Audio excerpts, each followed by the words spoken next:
সিরাজগঞ্জ সদর উপজেলার শিয়ালকোল ইউনিয়নের ৫ নং ওয়ার্ডের উত্তর সারটিয়া গ্রামের জুবায়ের আহমেদ নামের এক যুবক অসম্ভবকে সম্ভব করে দেশীয় পদ্ধতিতে মাল্টা চাষ করে এখন স্বাবলম্বী হয়েছে।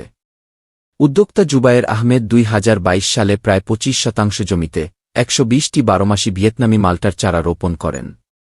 উদ্যোক্তা জুবায়ের আহমেদ ইউটিউবে ভিডিও দেখে অনুপ্রাণিত হয়ে প্রথমে চারাগুলো রোপণ করেন। পরে বিভিন্ন পরিচর্যার মাধ্যমে সে চারাগুলো বেড়ে ওঠে। ২ বছর পর থেকে ১২ মাসি ভিয়েতনামি মাল্টা গাছে মাল্টা ধরবে বলে জানা গেছে। এদিকে প্রত্যেক মাল্টা গাছে প্রায় ২০ থেকে ২৫ কেজি মাল্টা এসেছে। বর্তমানে মাল্টার পর্যাপ্ত পরিমাণ চাহিদা থাকায় বাজার মূল্য ভালো থাকায় সন্তোষ প্রকাশ করেছেন এই উদ্যোক্তা। একটি মাল্টার ওজন প্রায় ২০০ থেকে ২৫০ গ্রাম, সেগুলো অনেক রসালো এবং মিষ্টি। বর্তমানে পাইকারি ৫০ থেকে ৬০ টাকায় বিক্রি হচ্ছে এই ভিয়েতনামি মাল্টা এবং খুচরায় ১০০ থেকে ১২০ টাকায় বিক্রি হচ্ছে। বর্তমানে বাজারে এর পর্যাপ্ত চাহিদা রয়েছে। আপনি আসলে এই মাল্টা চাষ পদ্ধতি আসলে কিভাবে আপনার মাথায় আসলো বা কিভাবে আপনি এটা শুরু করলেন? শুরুটা করা হচ্ছে অনলাইনে দেখেই। বাংলাদেশের বিভিন্ন জায়গায় এই মাল্টাগুলো চাষ হচ্ছে এবং মানুষ স্বাবলম্বী হচ্ছে এবং এটা মানে ব্যবসা সফল আর কি প্রজেক্ট।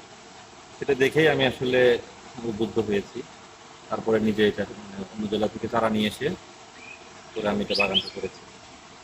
উদ্যোক্তা জুবায়ের আহমেদ তার বাগান বিষয়ে বলেন, মাল্টা চাষে এ পর্যন্ত ১,৫০,০০০ টাকা খরচ হয়েছে।